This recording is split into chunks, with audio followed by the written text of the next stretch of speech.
श्री पुरुषोत्तम भगवान की जय। कृष्णचंद्र भगवान की जय। मर्यादा पुरुषोत्तम श्री रामचंद्र भगवान की जय। लक्ष्मी नारायण भगवान की जय। परम पिता परमात्मा के आशीर्वाद से अधिक मास, मल मास, जिसको लौंद मास भी बोलते हैं, वो महीना चल रहा है। और चातुर्मास की जगह इस बार पंचमास का चातुर्मास हो गया। बड़े बड़े महापुरुषों को भी परेशानी खड़ी हो गई कि जो जगह जगह घूमने वाले थे उनको 4 महीने एक जगह रुकना पड़ता था, लेकिन अब 5 महीने रुकना पड़ रहा है। और कथा भी कितनी करें, क्योंकि आपने देखा रामायण भागवत करने वाले वो 7 दिन कथा करते हैं, 9 दिन कथा करते हैं, और उसमें भी 4 घंटे की कथा होती है। 9 चौका 36 घंटे और 7 चौका 28 घंटे।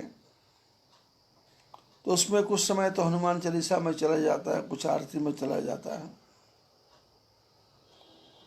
तो सारे ही महात्मा परेशान हैं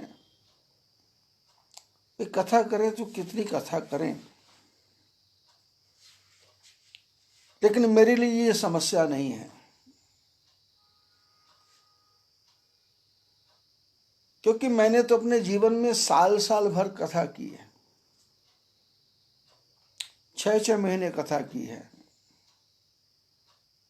अभी मैं सत्संग करता हूँ तो कई मेरे जो परिचित हैं, जैसे श्रीकांत जी सुरेका, विनोद कुमार जी सिंघल वगैरह जो भी हैं, तो हिना चटर्जी, इन सब का एक आग्रह रहता है कि कथा बहुत लंबी हो जाती है। लेकिन कथा लंबी नहीं होती। यो केले के पात में पात, पात में पात, त्यों वक्ता की बात में बात, बात में बात। जब वक्ता सत्संग करता है तो वो सूत्रों को खोल खोल के निकालता है, जिसको हम कहते हैं बाल की खाल निकालना। जब बाल की खाल निकालने की बात आती है तो फिर गहराई में जाना पड़ता है। तो फिर शास्त्रों की कोई कमी नहीं है, दृष्टांतों की कोई कमी नहीं है, बातों की कोई कमी नहीं है। लेकिन आनंद तब है जब सुनने वाले को रहस्य का पता चले और सुनाने वाले को भी एक नया अनुभव हो। मेरे को अपने जीवन में सत्संग करते करते 40 साल से ऊपर हो गए, और इसी रामायण भागवत गीता को ही मैं पढ़ता हूं, उपनिषदों को भी पढ़ता हूं,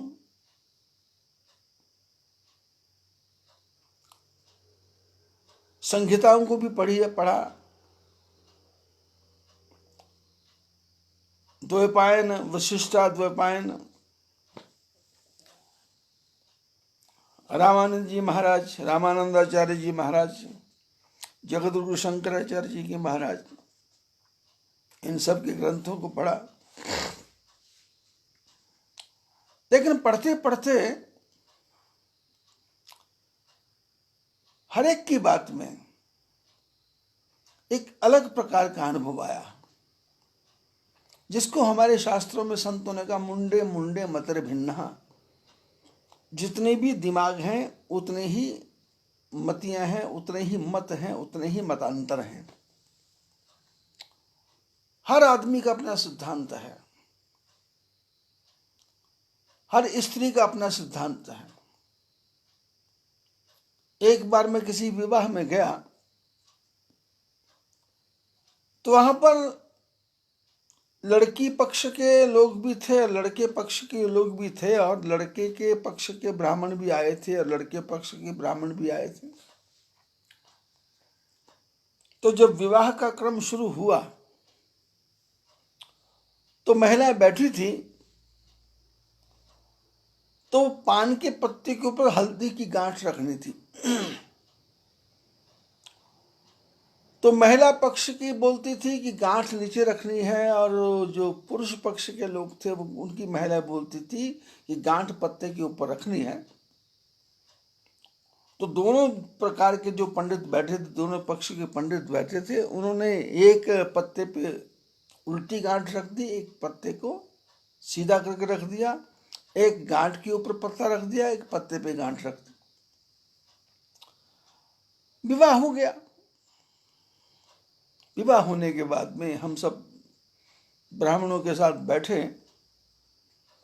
तो ऐसे एक सहज चर्चा चली। मैंने कहा, जी पंडित जी, जब वो पत्ता रखने की परंपरा आई थी तो ये गांठ ऊपर रखी जाती है कि नीचे रखी जाती है? तो उसमें से एक वृद्ध पंडित थे, उन्होंने कहा, बाबा जी, ना गांठ ऊपर रखी जाती है ना गांठ नीचे रखी जाती है। हमारे यहाँ 4 वेद हैं, 4 वेद, और बेदी जो बनती है उसमें 4 खंबे होते हैं, उसको बेदी बोलते हैं। उस बेदी के नीचे 4 वेदों के अनुसार काम चलता है। लेकिन हमारे यहाँ एक 5वां वेद भी है, उसका वेद का नाम है स्त्री वेद। मैंने हर घर की जो औरत है उसका अपना ही वेद है। तो बोले, हम तो शादी करवाने आए हैं, हमको तो दक्षिणा लेनी है। अब वो कहती है गांठ नीचे रख दो, हमने रख दी, उसने कहा ऊपर रख दो, रख दी, हमने दोनों पक्षों को कर दिया, हमको तो दक्षिणा लेना है। लेकिन जो शास्त्र में लिखा है, यदि हम करेंगे तो ये महिलाएं नाराज हो जाएंगी, इसलिए इनको नाराज करके तो घर नहीं चलता, गृहस्थी नहीं चलती, तो शादी कहाँ से चलेगी।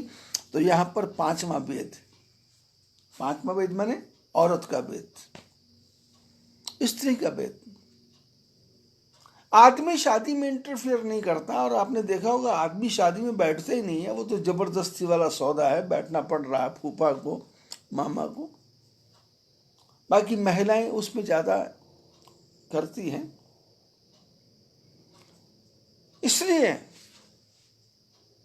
जितने भी लोग हैं उतने ही बुद्धियां हैं, उतने ही दिमाग हैं, उतना ही दिमाग का विस्तार है। तो ये 4 महीने की कथा, मेरे को कई पंडितों का फोन आया, कई महात्माओं की बातचीत हुई, बोले महाराज कि 4 महीने की कथा थी, अब 5 महीने की हो गई, अब कहाँ तक कथा करें। तो मैंने कहा, मैं तो 8 महीने से कर रहा हूँ भाई, 8 महीने से कर रहा हूँ, और 8 महीने से कर रहा हूँ तो नित्य नित्य नित्य नूतन नवीन आ रहा है, ग्रंथों का कोई कमी थोड़ा है। हमारे शास्त्रों में लिखा है कि इंद्र के मन में आया कि मैं बृहस्पति महाराज के पास जाके पता कर लूं कि हमारे ग्रंथ कितने हैं, जिससे मान लो पढ़ना भी पड़े तो एक प्रकार से टाइम निकाल के कुछ सेटिंग करके पूरे ग्रंथों की पढ़ाई की जाए। तो इंद्र ब्रह्मा जी के पास गए, बृहस्पति महाराज के पास गए, और बृहस्पति ने कहा कि ग्रंथ देखना चाहते हो कि पढ़ना चाहते हो? बोले पहले दिखा दो।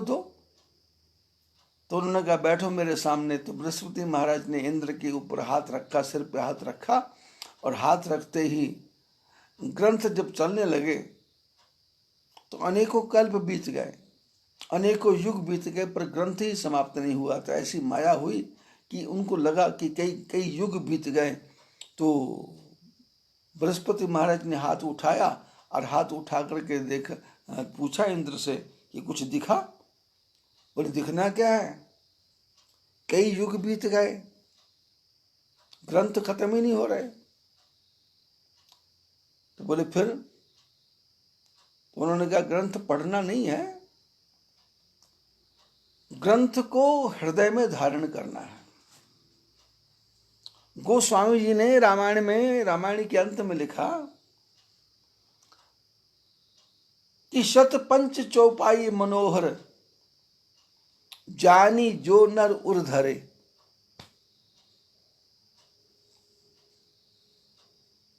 कि 5-7 चौपाई, शत पंच चौपाई मनोहर जानी जो नर उर धरे, दारुण अविद्या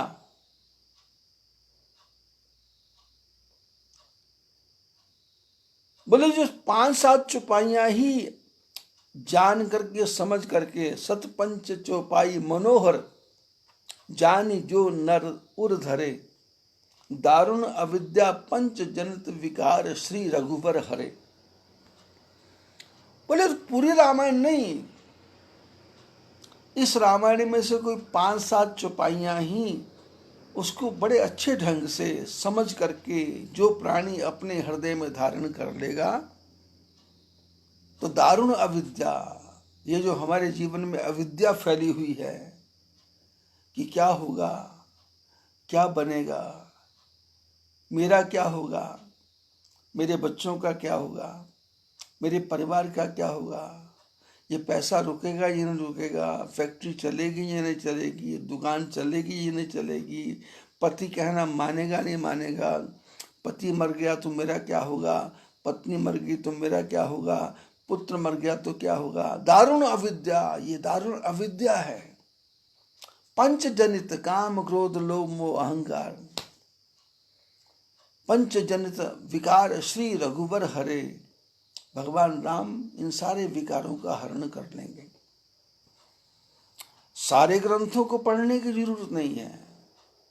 शतपंच चौपाई मनोहर, 5-7 चौपाइयां, और 5-7 चौपाइयां पढ़ते ही जीवन में जानी जो नर उर धरे, जान के समझ के जो हृदय में धारण करता है, थ्योरिकल नहीं कि रामायण का अखंड पाठ आ रहा है, मंगल भवन मंगल हारी द्रवरी, ये नहीं। सतपंच चौपाई मनोहर जानी जो नर उर धरे, हृदय में धारण करना है। दारुण अविद्या, कठिन अविद्या, पंचजनित, ये 5 प्रकार के जो विकार हैं, श्री रघुपति हरे, भगवान इसका हरण करते हैं।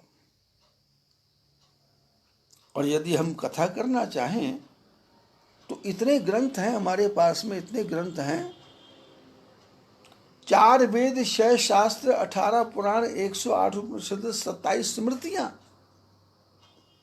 और रामायण भी शतकोटि अपारा।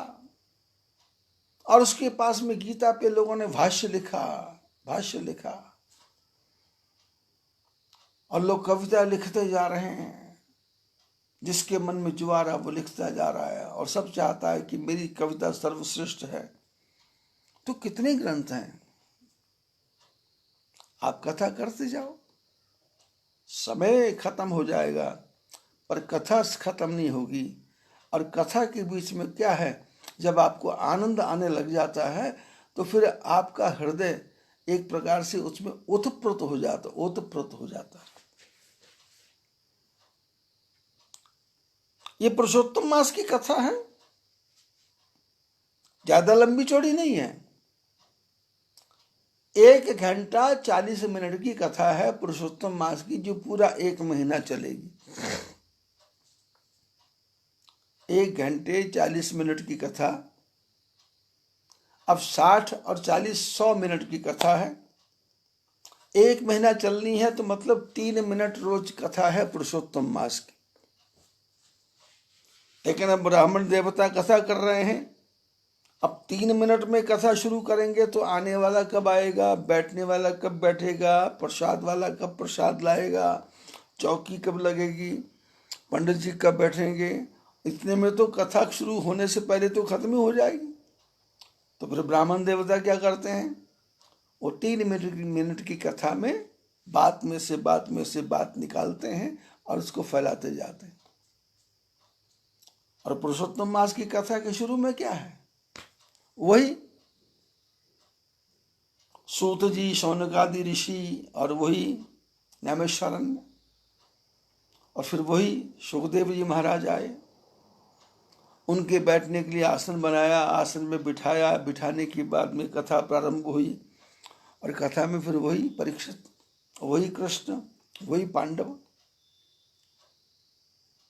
फिर घूम फिर करके ये द्रौपदी ने पूर्व जन्म में तपस्या की थी, किसी राजा की लड़की थी, और शंकर भगवान प्रसन्न हुए और शंकर भगवान ने कहा वरदान मांगो, तो स्त्री थी, तो इसने कहा मेरे को सुंदर पति चाहिए, सुंदर पति चाहिए, सुंदर पति चाहिए, सुंदर पति चाहिए, सुंदर पति चाहिए।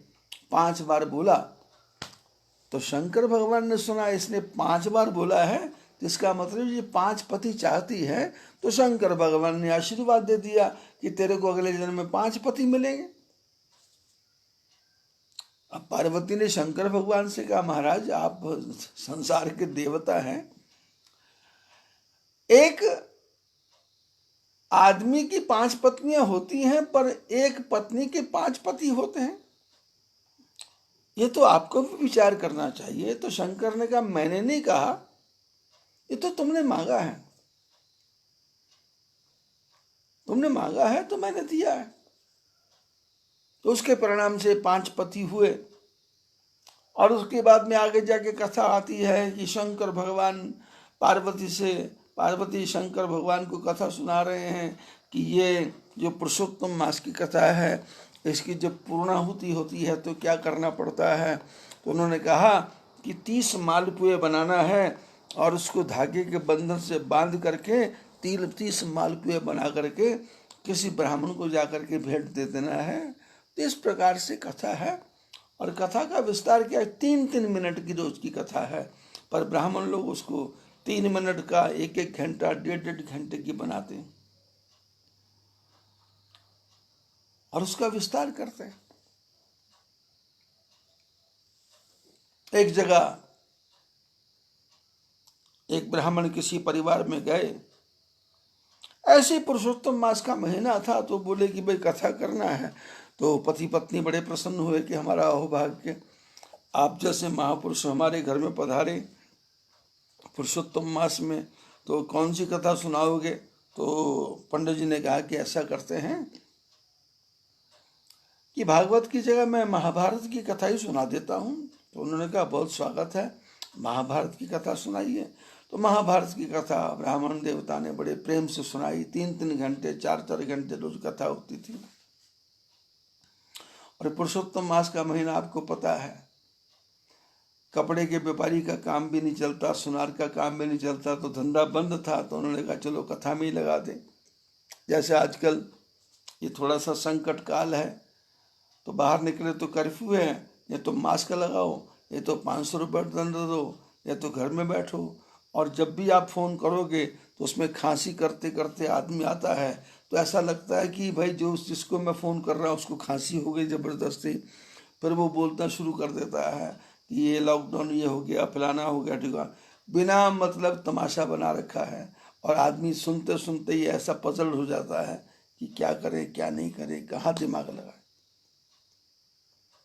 तो फंसा आदमी। तो आदमी सोचता है चलो फोन भी बंद कर दो, क्योंकि बार बार खांसी वाले आना है, सब फोन बंद कर दो। तो क्या करें। बोले स्वामी प्रेमानंद जी कथा सुना रहे हैं तो सुनाएंगे।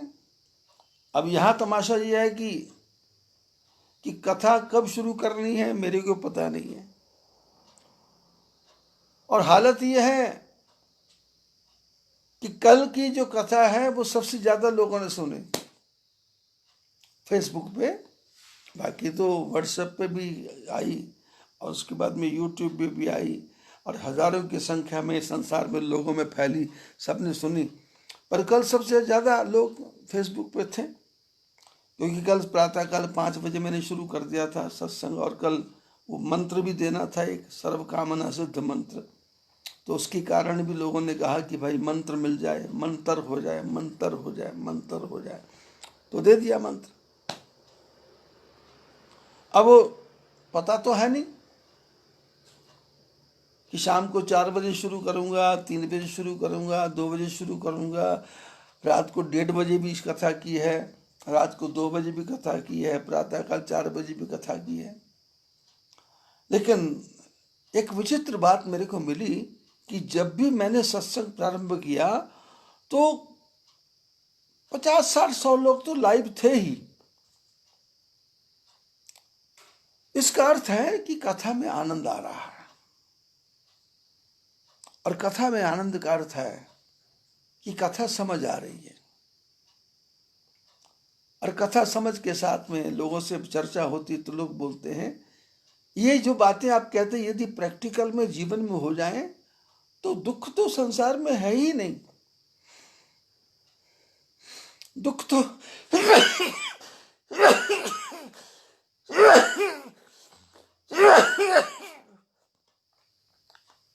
दुख तो हमारा क्रिएट किया हुआ है, पैदा किया हुआ।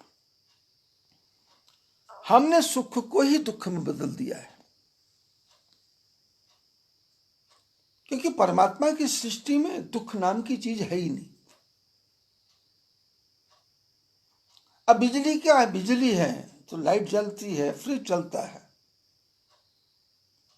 हीटर भी जलता है, पंखा भी चलता है, जो काम करना हो माइक भी चलता है, सब कुछ चलता है। लेकिन ये सारे काम छोड़ करके आप नंगी तार को हाथ लगाने लग जाओ तो करंट तो लगेगा लगेगा। अब नंगी तार को हाथ लगाने को तुमको किसने बोला? नंगी तार को हाथ आप भी लगा रहे हो, आपको करंट लग रहा है, और जो बिजली का काम करने वाला वो नंगी तार को हाथ लगा रहा है, उसको करंट ही नहीं लग रहा। क्यों? उसने पैरों में जूते पहन रखे। तो जब हम साधन करके कोई काम करेंगे तो दुख नाम की वस्तु परमात्मा ने बनाई नहीं है, उन्होंने बनाई, साधन बनाए। लेकिन साधन का आप यदि सदुपयोग करेंगे तो आपको उससे सुख मिलेगा, लेकिन साधन का यदि दुरुपयोग करेंगे तो दुख मिलेगा।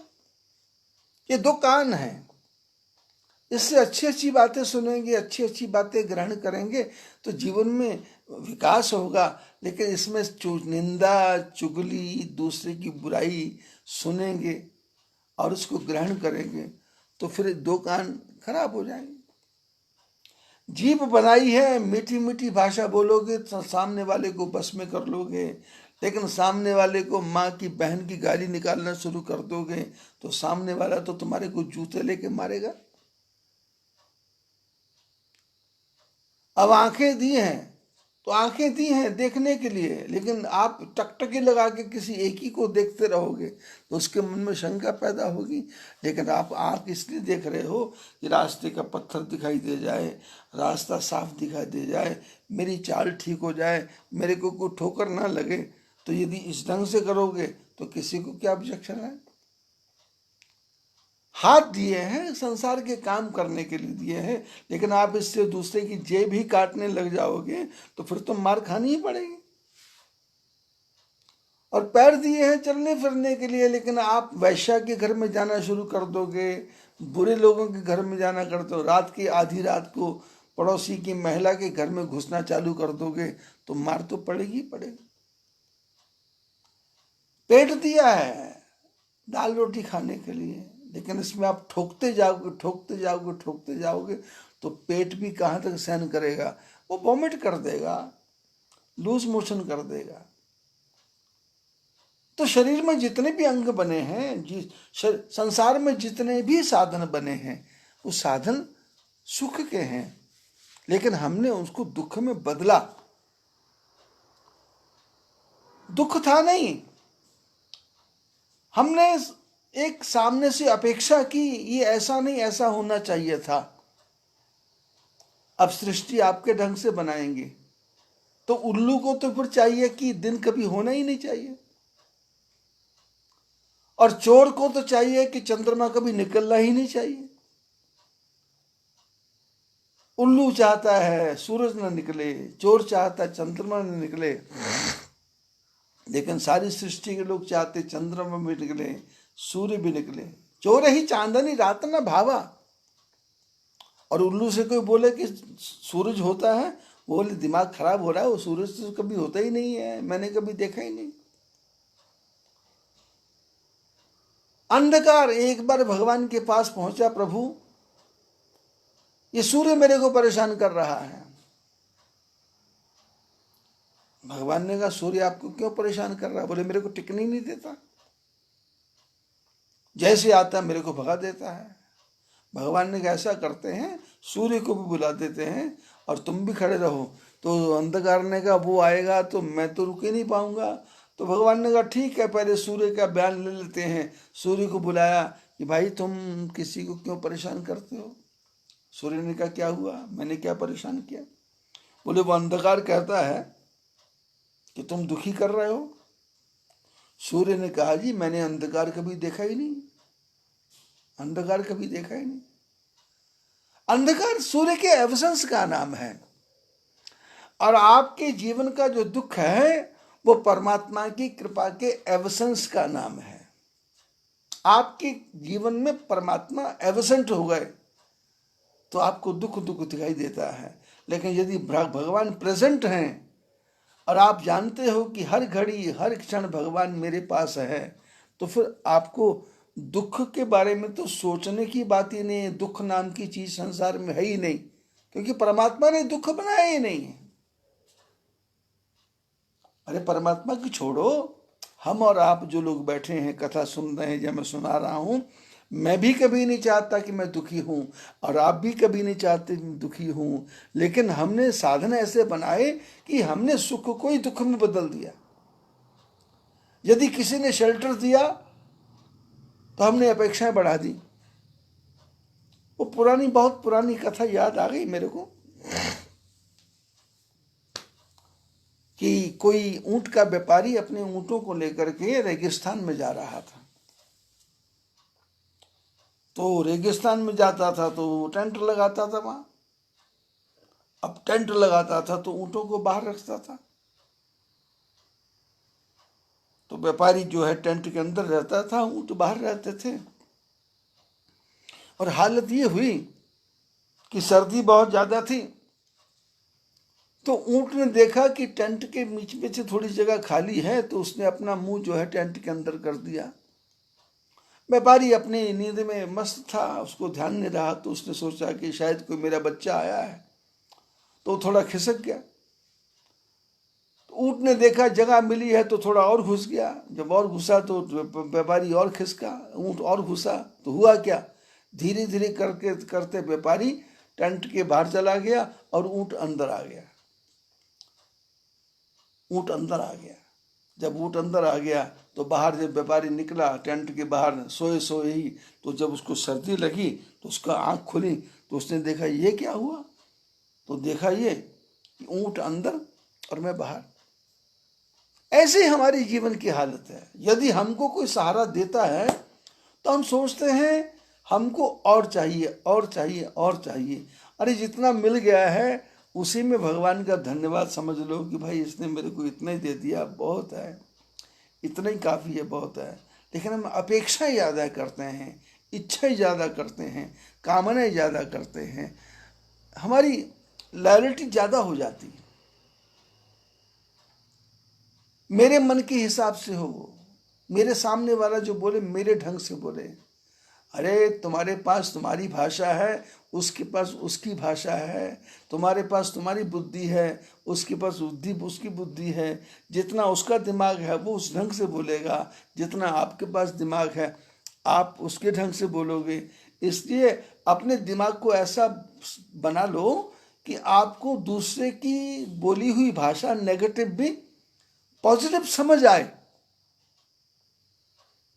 वो नेगेटिव बोल रहा है लेकिन आप उसको पॉजिटिव समझो।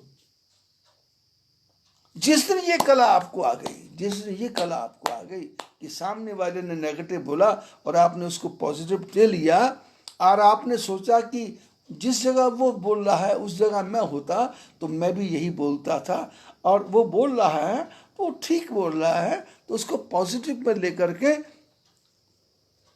तो सुख ही सुख है। अब नौकर भाषा बोलता है, मालिक भाषा बोलता है। अपने बचपन की घटना मेरे को याद आती है। हरिद्वार में अवधूत मंडल आश्रम है, ज्वालापुर में विशाल आश्रम है,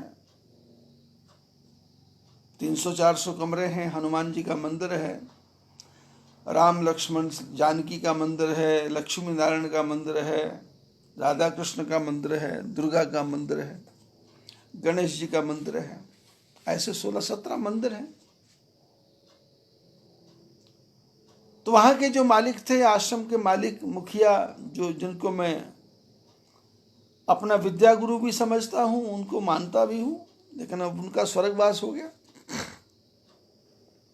तो हमारी ड्यूटी उन्होंने लगा रखी थी ऑफिस में, कि ऑफिस में बैठना है, जो यात्री मंदिर में आए तो उस यात्री को कन्विंस करके, प्रभावित करके, उसको समझा करके उससे आश्रम की सेवा के लिए जैसे तैसे दान की व्यवस्था करना।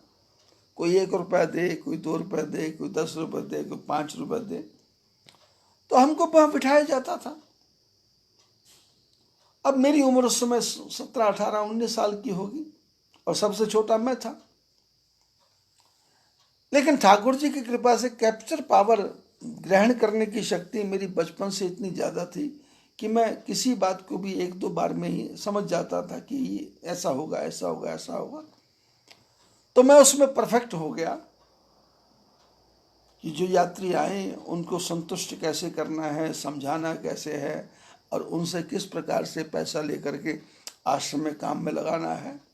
तो उसके कारण क्या हो गया कि बाकी जितने भी मेरे से पहले वाले थे या मेरे बराबर वाले थे, उनको थोड़ा जलन होने लग गई कि भी ये रसीद भी ज़्यादा काटता है और जल्दी जल्दी भी काटता है, लिखता भी जल्दी जल्दी है, और आदमी को, सामने वाले को प्रभावित भी जल्दी कर देता है, कन्विंस भी जल्दी कर देता है, और उसके दिमाग में घुस जाता है और उसके दिमाग को वाश कर देता है, उसके दिमाग को ठीक कर देता है। तो ये 18-19 साल में हो गया था। तो उसके कारण क्या हुआ कि थोड़ा उनके मन में खिंचाव चलता था, तो पर लेकिन मेरे मन में कोई खिंचाव नहीं चलता था। मेरे मन में था कि नहीं, हमको कैच करना है, हमको पकड़ना है, हमको आगे बढ़ना है, हमको आगे चलना है, हमको क्या, जो लोग क्या करते हैं छोड़ो उसको। वहां पर एक दिन घटना घटी। ऑफिस के पड़ोस में एक जगह है जहाँ जूते रखते थे। अब आश्रम में क्या था कि जब बसेस आती थी तो उसमें 50-60 लोग होते थे। तो एकदम पता नहीं 60 लोग आएंगे, 200 लोग आएंगे, 500 लोग आएंगे, तो लोग जूते फटाफट उतारते थे, उतार करके मंदिर में जाते थे और मंदिर से वापस आते थे तो हम आवाज़ लगाते थे। तो उसी बीच में सारा ये कार्यक्रम होता था। तो हमारे जो जूते यहाँ रखता था उसका नाम मोतीलाल था। उम्र 40, 45, 50 साल की होगी। लेकिन थोड़ा वो जूतों पे बैठते बैठते, लोगों से व्यवहार करते करते, कभी कभी चिड़चिड़े स्वभाव का हो जाता था, इरिटेट हो जाता था, घबरा जाता था, परेशान हो जाता था, क्योंकि 60 आदमी को एकदम हैंडल करना है कि जूते रखो, जूते रखो। अब कोई आदमी यहाँ उतार गया, वहाँ उतार गया, वहाँ उतार गया, तो फिर उसके ऊपर जवाबदारी, किसी का खो गया तो किसी का कोई दूसरा पहन गया तो उसका काम चलता था। हम ऑफिस में बैठते थे, नॉर्मल ढंग से काम चलता था। एक दिन ऑफिस के बाहर काफी शोर मचा, तो मैंने दूसरे आदमी को बोला, मैं देखो क्या हो रहा है। तो उसने आके बोला कि वो जूते वाला किसी यात्री से कुछ आपस में झगड़ा सा हो रहा है। तो मैंने कहा क्या झगड़ा हो रहा। तो मैं खड़ा हुआ, देखा तो वो कहता मेरा जूता यहाँ था। उसने कहा मैंने आपको बोला था यहाँ रखो। उसने कहा मैं यहाँ रख के चला गया। तो इसने क्या किया, जूता छुपा दिया था। अब जूता छुपा दिया तो बाकी सारी यात्री बस में बैठ गए और वो बस वाला बिसल मार रहा, जल्दी आओ जल्दी आओ। ये बोलता जूता नहीं मिल रहा। तो मैंने उस आदमी को अंदर बुलाया और अपने दूसरे आदमी को बोला कि उसको समझा करके जूता देखो उसने कहीं छुपा रखा होगा। तो उसने जूता निकाल के वहां रख दिया एक तरफ, और तब तक वो यात्री अंदर आ गया, और अंदर आकर के हम लोग चाय पी रहे थे। तो मैंने अपनी चाय में से एक कप चाय जो था वो उसको पकड़ाया। मैंने कहा भाई साहब चाय पीजिए। तो चाय पीने लगा। चाय पीते पीते उसने कहा महाराज आप कितना सुंदर व्यवहार कर रहे हो, कितनी मीठी भाषा बोल रहे हो, कितने प्यार से बोल रहे हो, और आपने मेरे को चाय बोली, और एक ही तो ये तुम्हारा जूते वाला, हाँ? ऐसा ऐसा लूज लैंग्वेज यूज कर रहा है, ऐसी गंदी भाषा यूज कर रहा है और गालियां बक रहा है।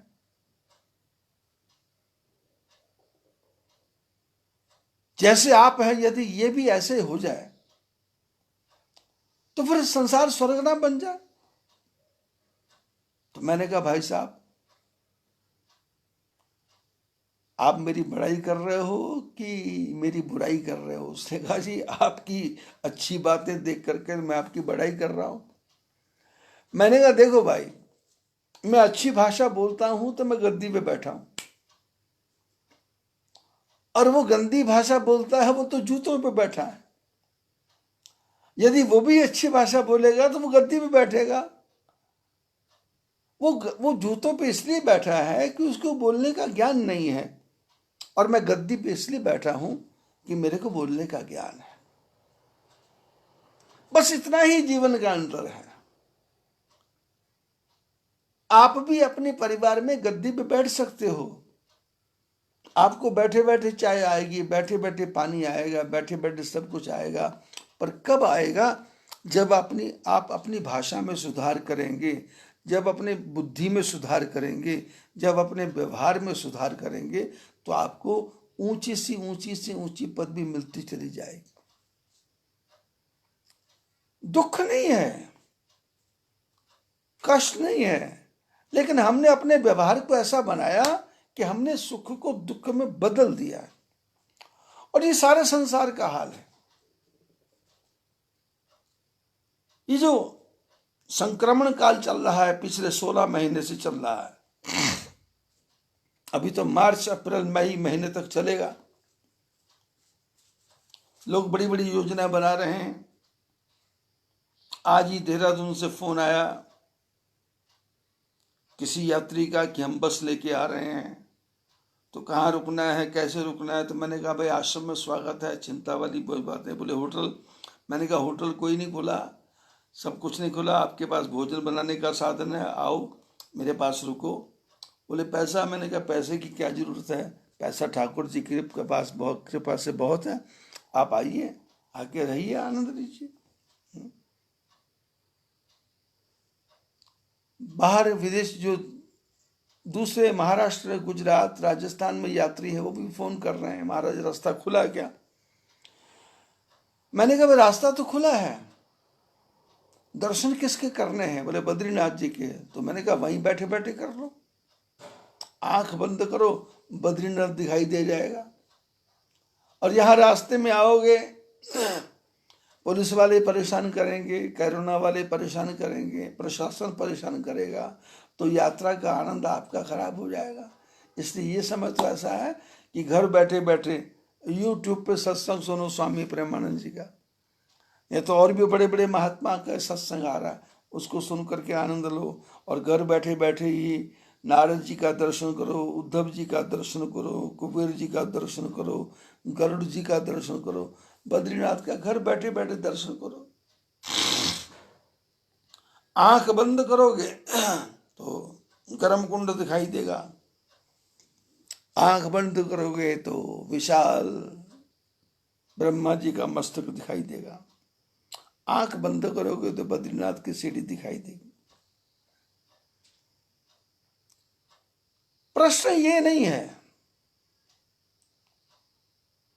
कि परमात्मा ने क्या दिया, प्रश्न ये है कि आपने स्वीकार क्या किया।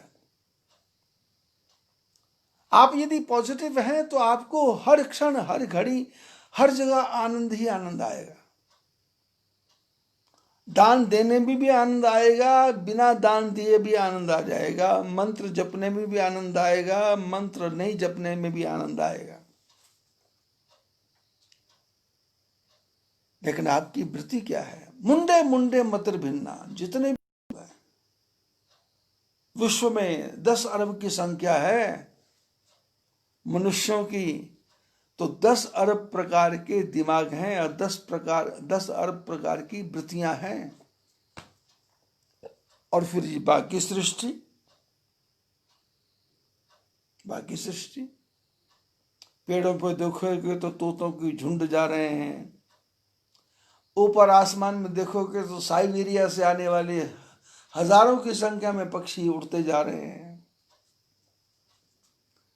10-10 हजार किलोमीटर दूर, 20-20 हजार किलोमीटर दूर पक्षी उड़ता चला जा रहा है। छोटे से कीड़े को देखोगे जिसको कुम्हार कीड़ा बोलता है, लकड़ी को फोड़ करके उसमें से छेद करके उसमें अपना घर बना रहा है। मिट्टी को इकट्ठा करके दीवार के साथ में वो अपना घोंसला बना देता है। आसमान में उड़ने वाली चिड़िया एक एक बूंद मिट्टी के दाने को पता नहीं कहाँ से भिगोती होगी, पता नहीं मिट्टी कहाँ से लाती होगी, और उससे वो दीवार के ऊपर एक सुंदर घोंसला बनाती है और उस घोंसले में 3-3 छेद रखती है। और छोटा कीड़ा घोंसला बना करके उसमें अंडे छोड़ देता है और उस घोंसले को पूरे को बाहर से पैक कर देता है, और उसके बाद में उस घोंसले को तोड़ करके उसके बच्चे बाहर निकलते हैं। एक चिड़िया पतले पतले धागों को इकट्ठा करके घोंसला बनाती है और घोंसला पेड़ के साथ लटकता है। जितना मर्जी आंधी तूफान आए वो घोंसला हिलता तो है पर गिरता नहीं है। और उस घोंसले के अंदर 3 BHK रूम, 3 BHK रूम, पति पत्नी के रहने के लिए अलग, बच्चे के रहने के लिए अलग, और उसके बाद में उसमें से निकलने का रास्ता अलग, घुसने का रास्ता अलग। और जब घोंसला बच्चा पैदा हो जाता है, वो चिड़िया उस घोंसले को छोड़ देती है और हम लोग उस घोंसले को उतार कर ले आते हैं और उतार करके साबुन लगा के अपने शरीर के मैल को दूर करते हैं और शरीर की मैल उससे रगड़ रगड़ के साफ होती है।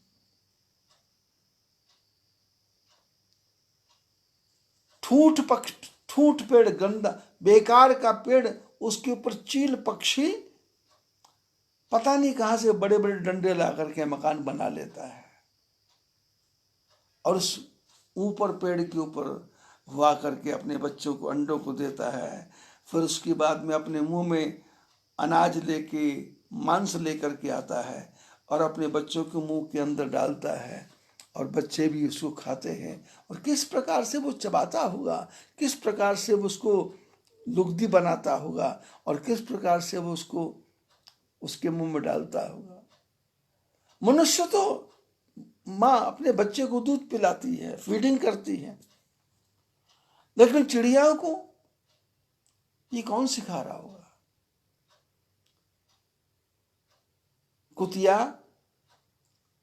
अपने बच्चों के लिए जगह जगह रोटी खा के आती है और उसके बाद दूध देती है और उसके बाद बच्चे जब बड़े होते हैं तो वही कुतिया अपने मुंह में रोटी दबा के उसको चबा चबा करके अपने बच्चों को खिलाती है। किस प्रकार से खिलाती है? ये प्रकृति कैसी है?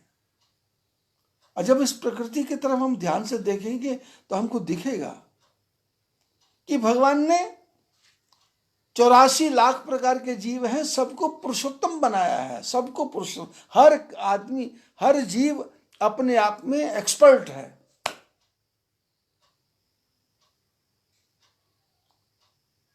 आपने देखा होगा चिड़िया जब अपने बच्चों को उड़ना सिखाती है तो अकेली नहीं सिखाती, उसके परिवार के सब लोग आ जाते हैं और बड़ी जोर जोर से ची ची ची ची करते हैं और बच्चा गिरने लगता है तो दूसरे सावधान करते हैं, नीचे सांप आता है तो सावधान करते हैं, नीचे बिल्ली आती है तो सावधान करते हैं, कोई आदमी पकड़ने आता तो सावधान करते हैं।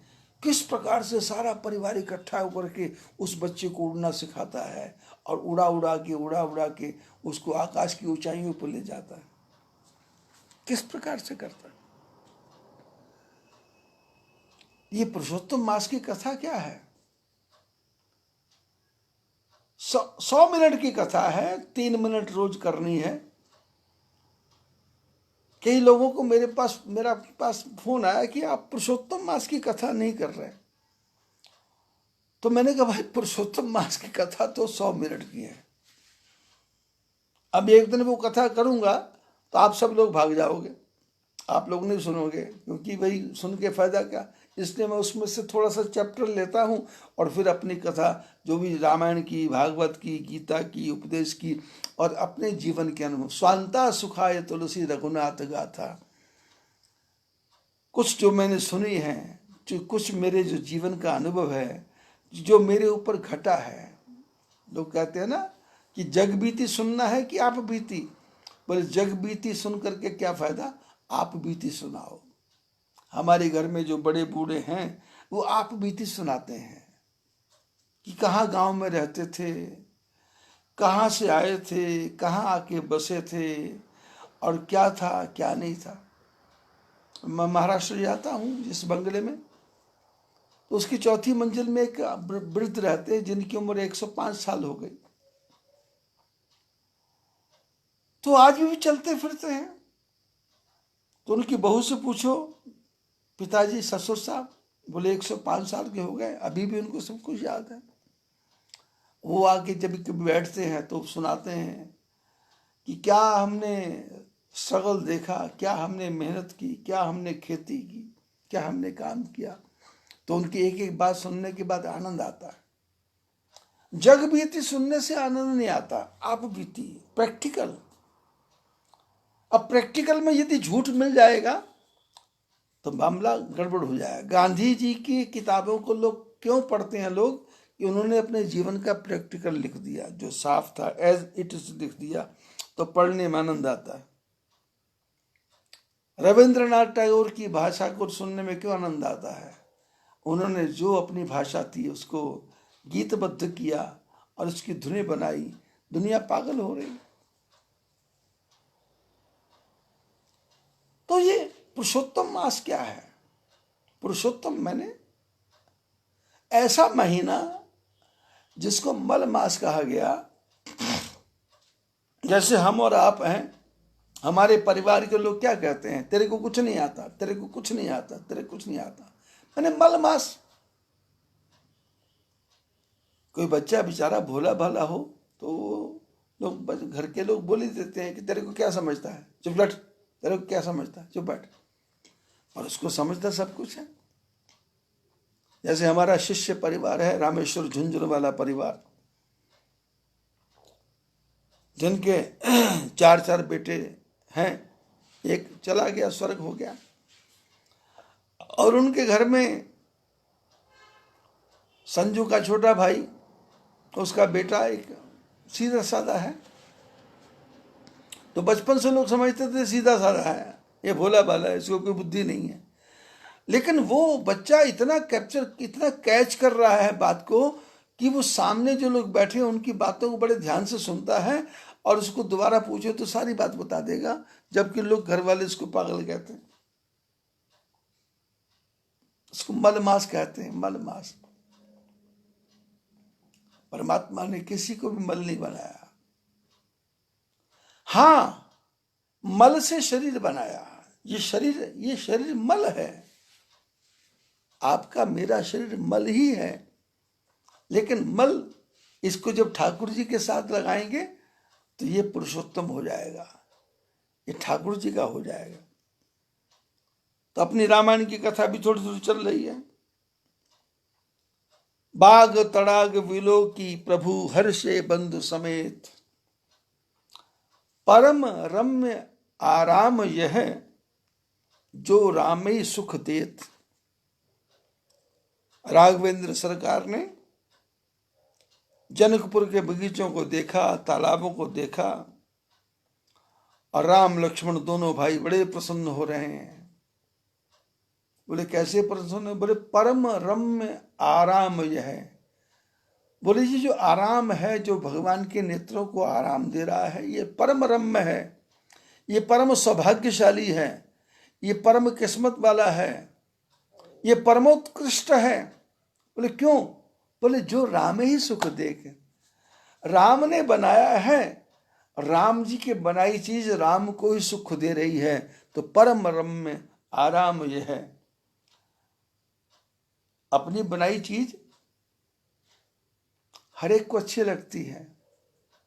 कोई रंगोली बनाए, कोई स्वेटर बनाए, कोई क्रोशिया बनाए, कोई कपड़े पे चित्रकारी करे,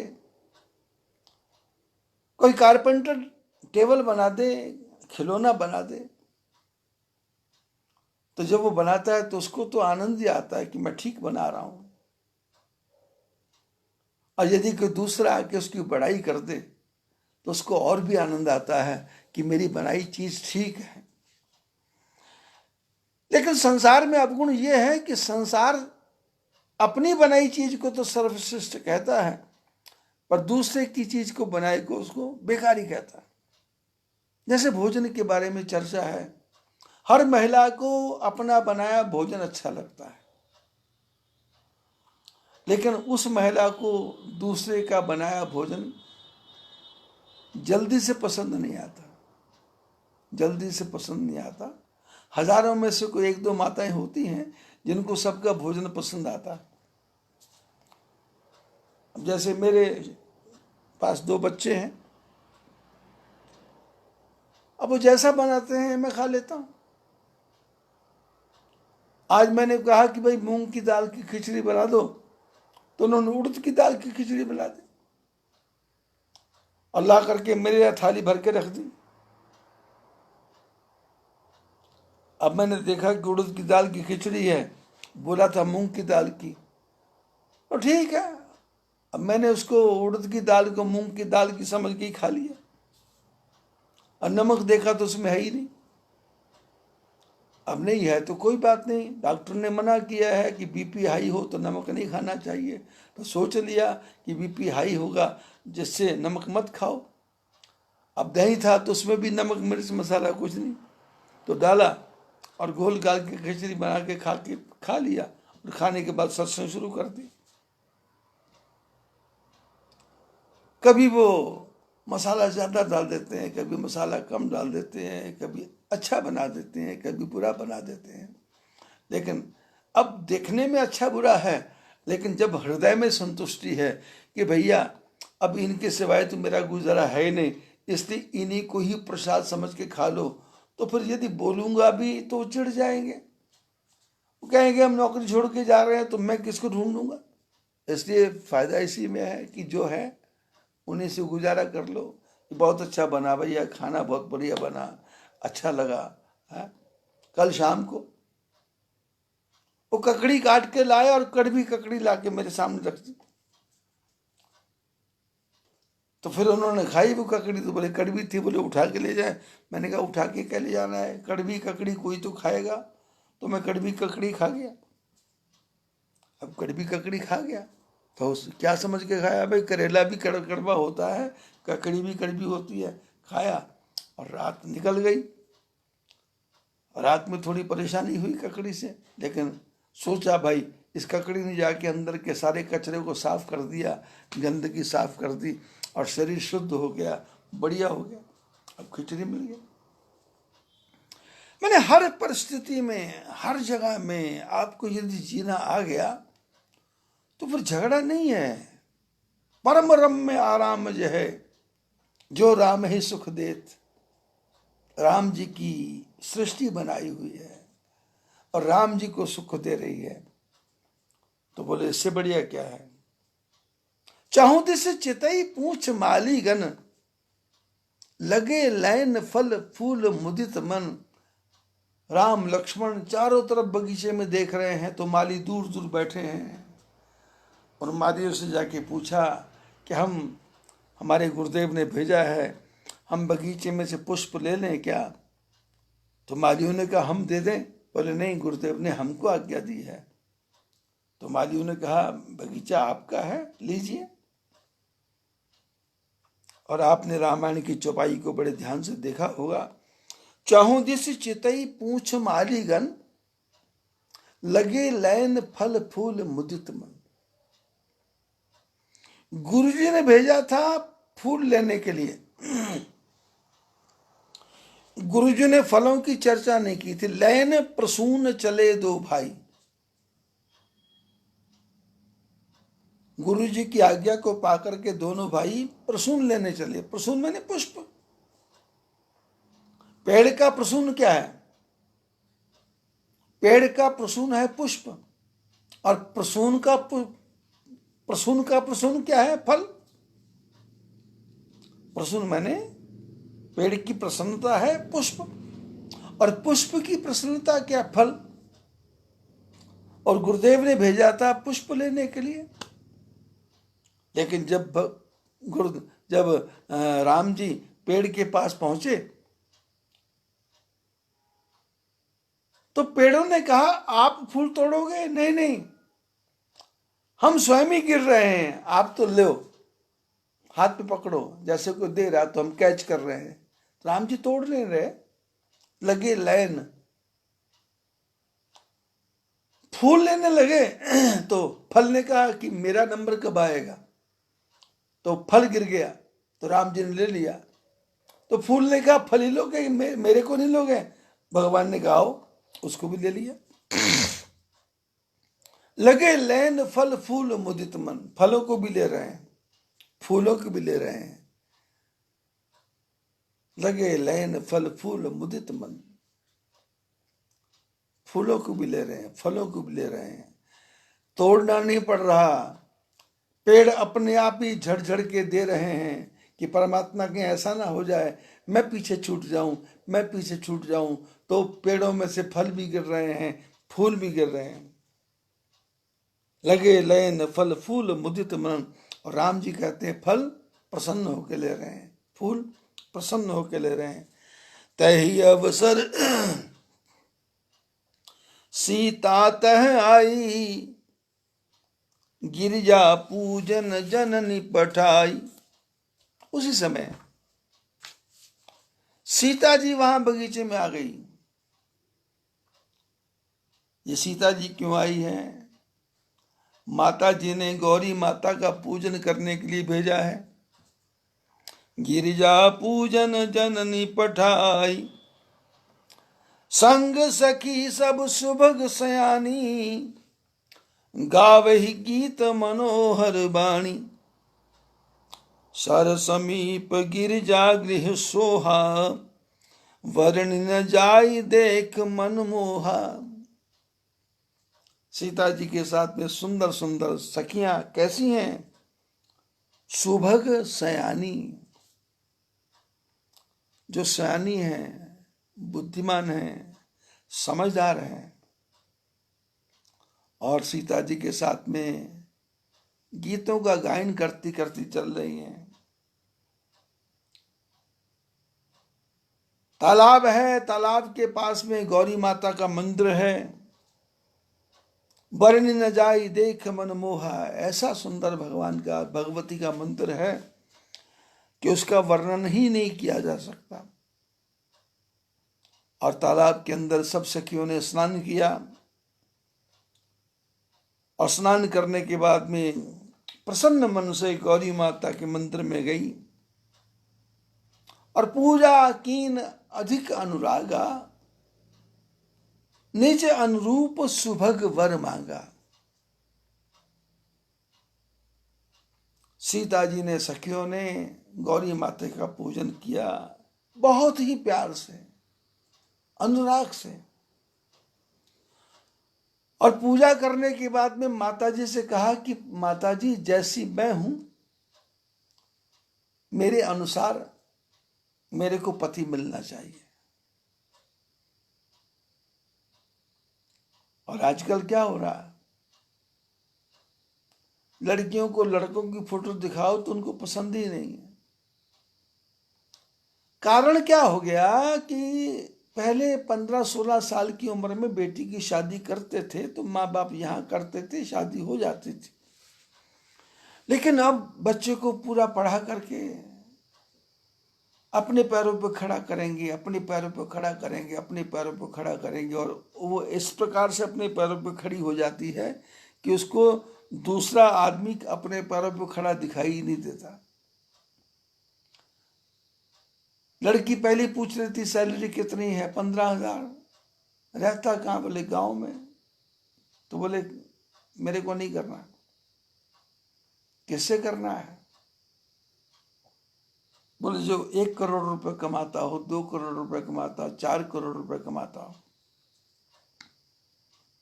लेकिन सीता जी ने गौरी माता के मंदिर में क्या कहा?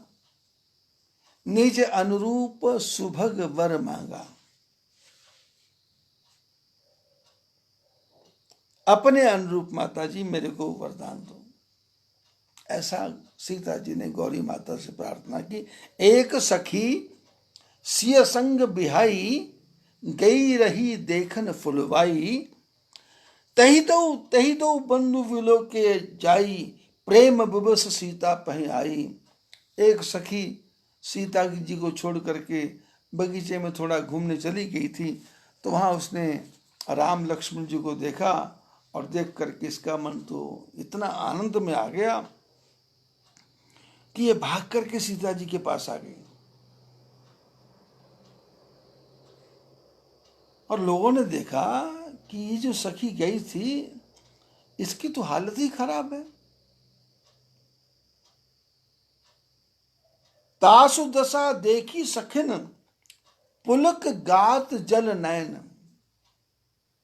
सखियों ने देखा, जो सखी संग से अलग से हुई थी, उसका शरीर पुलकित हो रहा है, रोमांचित हो रहा है, और आंखों में आंसू भरे हुए हैं।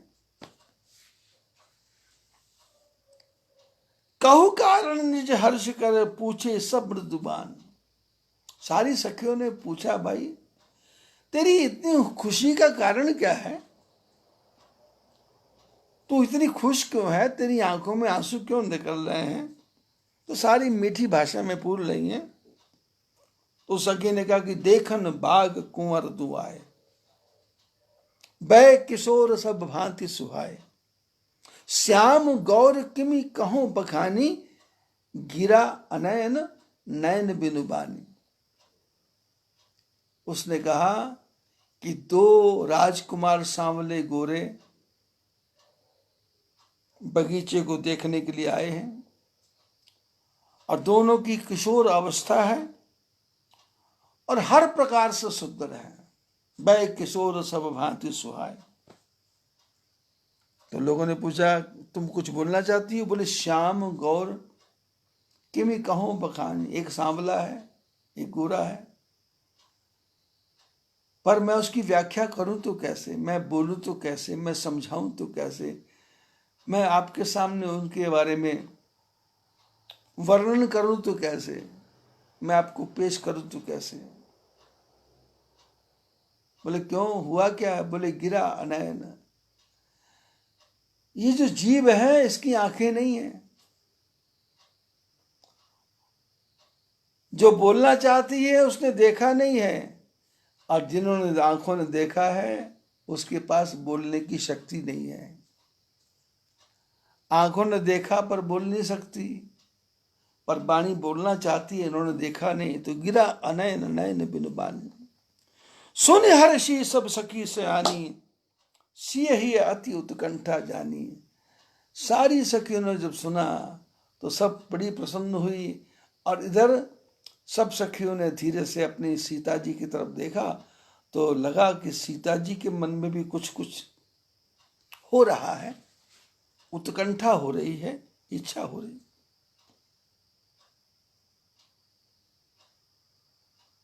और एक सखी ने कह दिया कि भाई सखी, एक कही नृपसुत तई आली, सुने जो मुन संग आए काली। एक सखी ने ऐसे अनुमान से कहा कि ये वही तो नहीं है जो कल महात्मा जी के साथ में आए हैं। और वो कैसे हैं? जिन निज रूप मोहनी डारी, कीने सुबस नगर नर नारी। वर्णत छवि जहता सब लोगू, अवश्य देखिए देखन जो। बोले वो कैसे हैं?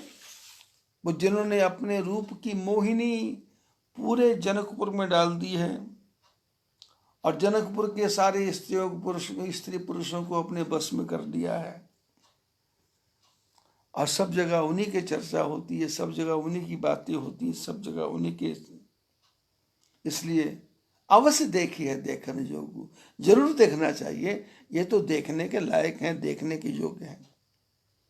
तासु वचन अतिशय सुहाने, दर्श लाग लोचन अकुलाने। उसकी सखी की बातों को सुन करके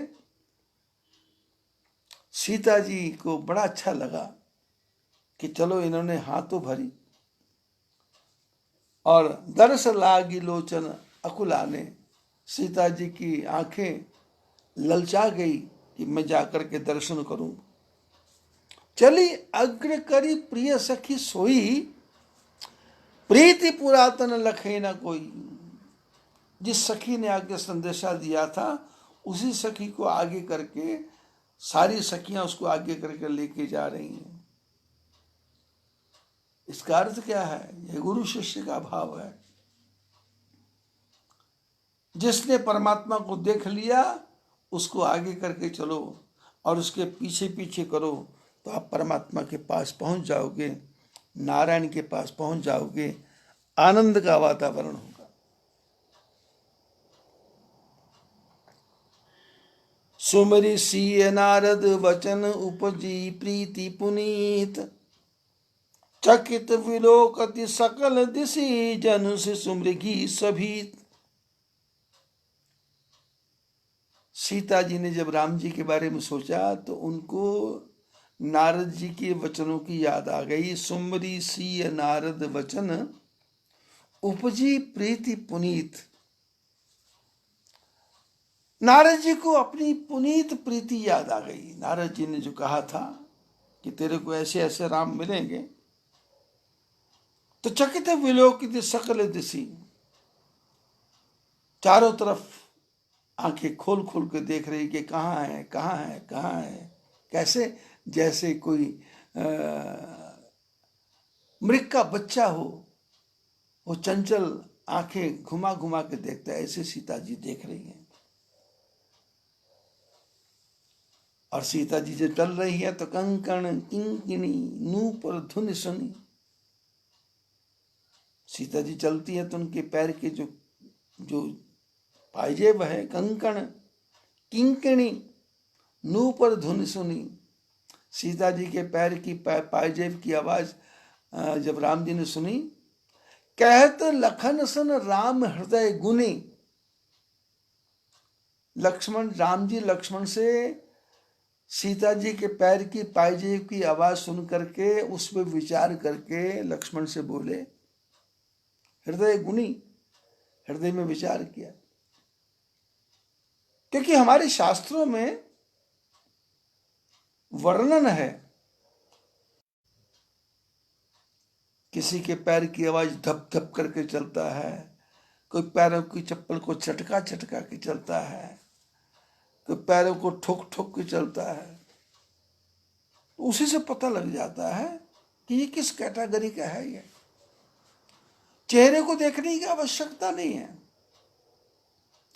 महापुरुषों के पास में जब कोई आदमी प्रश्न करने जाता है तो महापुरुष उसके पैरों की चाल से पता लग कर लेते हैं, ये सामने वाला जो आया है ये भाग्यशाली है, अभागा है, ये उन्नति करने वाला है, या जिसका साथ में रहेगा उसका भी बेड़ा कर करने वाला है। तो उसकी आवाज से, पैरों की आवाज से पता चल जाता है। अब राम जी तो विश्वामित्र जी के साथ में रहे हैं, तो सारा ज्ञान गुरु जी ने, सो विश्वामित्र जी ने सब कुछ सब सौंप दिया।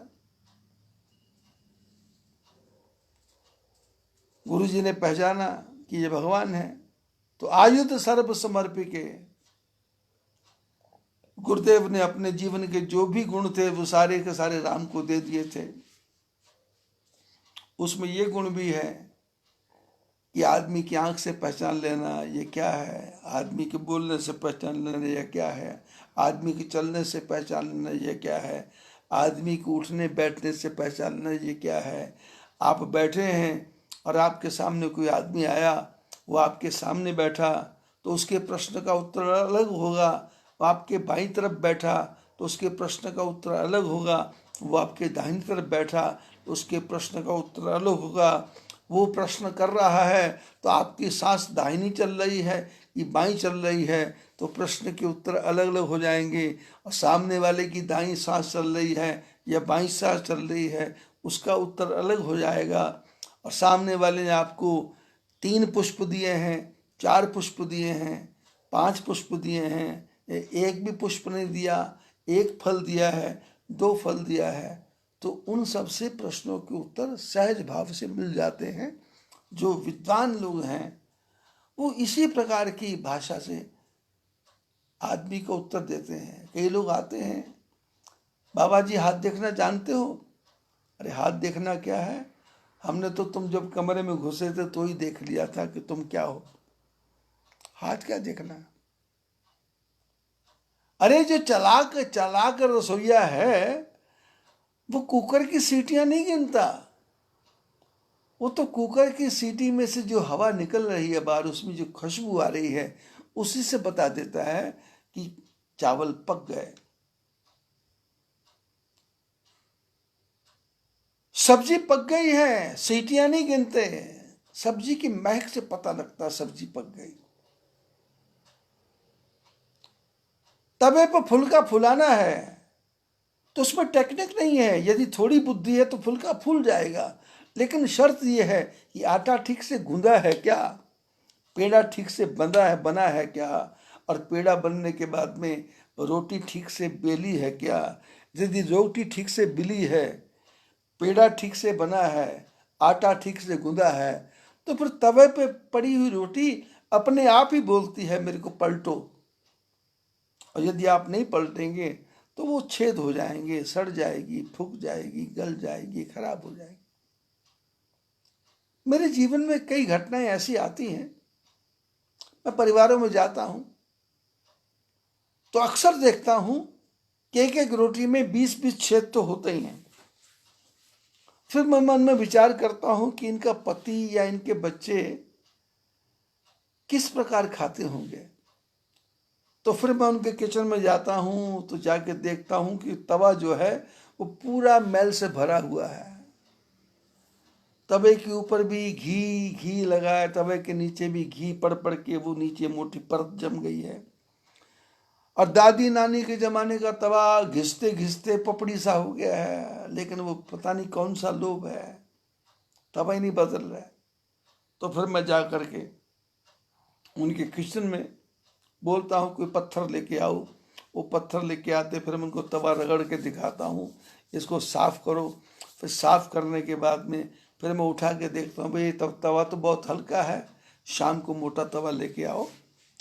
तो फिर उस पतले तवे में ही मैं उनको रोटी बना के दिखाता हूँ, रोटी फूल जाती है, क्योंकि रोटी स्वयं बोलती है, सब्जी स्वयं बोलती है, दाल स्वयं बोलती है कि मैं पक गई। अब तुम कहो नहीं कच्ची है, अरे यदि आप चालाक हैं तो आपको तो पता ही चल जाएगा। सुमिरि सिय नारद वचन उपजी प्रीति पुनीत। सीता जी को नारद जी के वचनों की याद आई कि नारद जी ने कहा था चकित विलोकित सकल दिशि, और कंकण किंकिनी नूपर धुनि सुनी, कहत लखन सन राम हृदय गुनी। सीता जी आ रही हैं और उनके पैर की जो पायजे वह बजती है, तो राम जी ने लक्ष्मण को कहा, लक्ष्मण आवाज सुन रहे हो, सुन रहे हो, सुन रहे हो।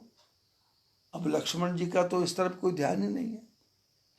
लक्ष्मण जी ने कहा महाराज मेरे को तो कुछ नहीं सुनना। राम जी सीता जी की जोड़ी है तो आपस में अट्रैक्ट कर रही हैं, क्योंकि आत्मा आत्मा को अट्रैक्ट करती है। ये मैं सत्संग कर रहा हूं, फेसबुक पे तो 4,000 से ज्यादा फ्रेंड्स हैं, सारे थोड़ा सुन रहे हैं, पर जिनको अट्रैक्ट कर रहा हूं वो तैयार बैठे हैं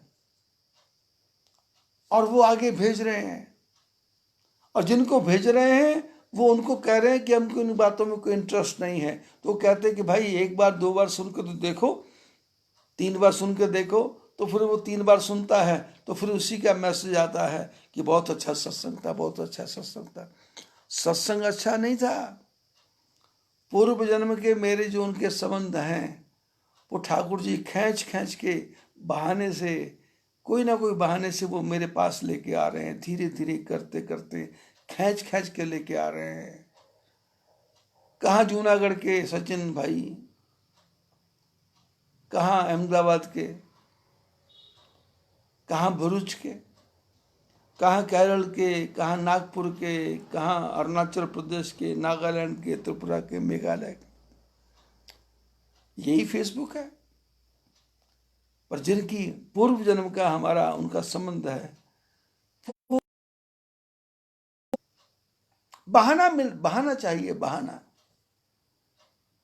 राम जी को सुन रहा है, लक्ष्मण जी को नहीं सुन रहा, तो राम जी ने सुना कंकण किंकिणी नूपुर धुनि सुनी कहत लखन सन राम हृदय गुनी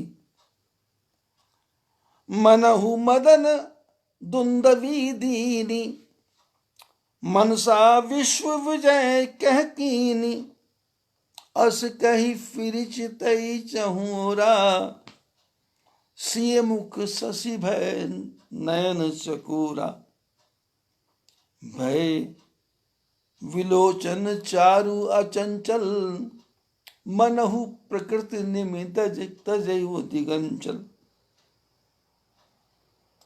राम जी ने देखा कि ऐसा लगता है मानो कामदेव ने दुंदुभी बजा दी हो।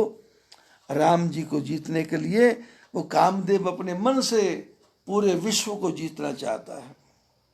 ऐसा कहते कहते राम जी चारों तरफ देख रहे हैं, और सीता जी को जब देखा तो सिय मुख शशि भय नयन चकोरा। सीता जी को देखते देखते राम जी की आंखें चकोर पक्षी के समान हो गई। भय विलोचन चारु अचंचल, आंखें खुली की खुली रह गई।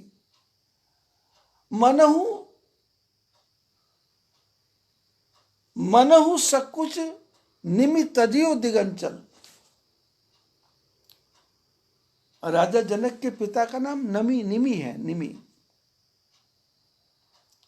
और निमि ये आंखों की जो पलकें, इसका नाम भी निमि है, निमि ये निमिति है।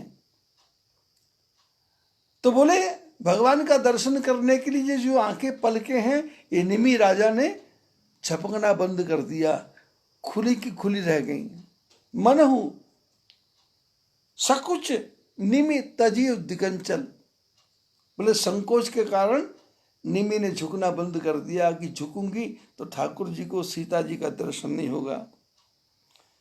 दे किसी ये शोभा सुख पावा हृदय सराहत वचन नयावा। सीता जी को जब देखा राम जी ने तो इतनी सुंदर शोभा है। राम जी विचार करते हैं कि क्या बोलूं क्या बोलूं क्या बोलूं, लेकिन कोई शब्द ही नहीं आ रहा। कैसी सीता जी जानु विरंच सब निज निपुणाई विरचि विश्व कह प्रकट दिखाई। राम जी ने कहा, विचार किया कि ब्रह्मा जी ने संसार को बनाया, पर सीता जी को बना करके सब कुछ भूल ही गए। सीता जी क्या सुंदरता कहूं सुंदर कर रही, सीता सुंदरता को सुंदर कर रही हैं। छवि गृह दीप सिखा जन जरई, ऐसा लगता है जैसे चारों तरफ दीपों की शिखा जग रही हो। सब उपमा कबि रहे जुठारी कई पटतरो विदेह कुमारी।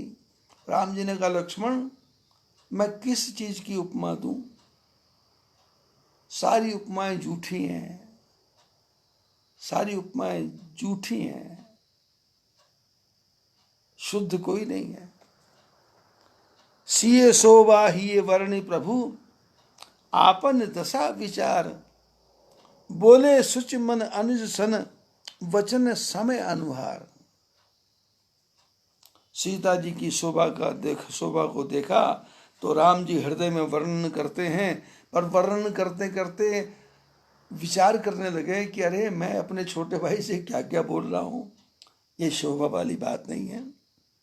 तो फिर अपने मन को संभाल करके अपने छोटे भाई से समय के अनुसार वचन बोलते हैं। वो समय के अनुसार वचन क्या क्या है उनकी चर्चा फिर कभी करेंगे। एक छोटा सा भजन गा लेते हैं।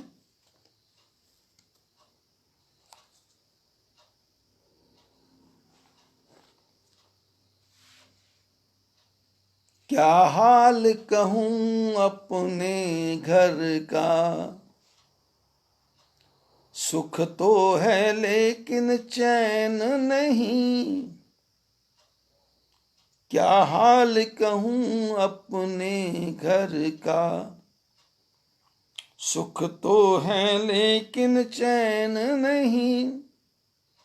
घर में बहुएं और बच्चे हैं, नौकर भी अच्छे अच्छे हैं। घर में बहुएं और बच्चे हैं, नौकर भी अच्छे अच्छे हैं। इस रोज की खटपट में हमको, इस रोज की खटपट में हमको, सुख तो है लेकिन चैन नहीं। इस रोज की खटपट में हमको, सुख तो है लेकिन चैन नहीं।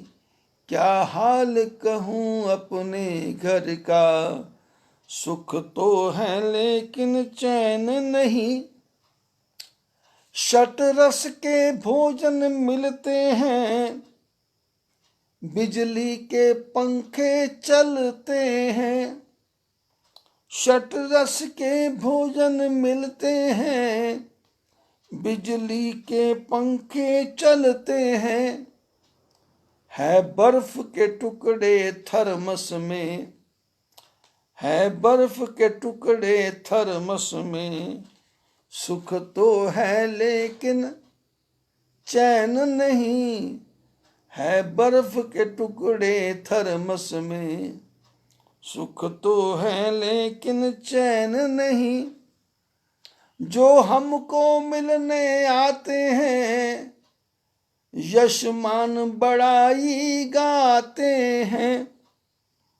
जो हमको मिलने आते हैं, यशमान बड़ाई गाते हैं। मित्रों के बढ़िया आदर में, मित्रों के बढ़िया आदर में, सुख तो है लेकिन चैन नहीं। मित्रों के बढ़िया आदर में, सुख तो है लेकिन चैन नहीं। क्या हाल कहूं अपने घर का, सुख तो है लेकिन चैन नहीं। रहता है खूब नशा धन का, उस पर भी मान बड़प्पन का। रहता है खूब नशा धन का, उस पर भी मान बड़प्पन का। इस माया वाले दफ्तर में, इस माया वाले दफ्तर में, सुख तो है लेकिन चैन नहीं। इस माया वाले दफ्तर में, सुख तो है लेकिन चैन नहीं। क्या हाल कहूं अपने घर का, सुख तो है लेकिन चैन नहीं। संसार में सुख तो है लेकिन चैन नहीं है। ये चैन कब मिलेगा? जब हम अपने मन की चैन को थोड़ा चेंज करेंगे, अपने मन की चैन को चेंज करेंगे आप लोग सत्संग सुन रहे हैं, इस सत्संग को आगे से आगे लोगों को पहुंचाओ, उसी में आनंद है। बोलिए पुरुषोत्तम भगवान की जय।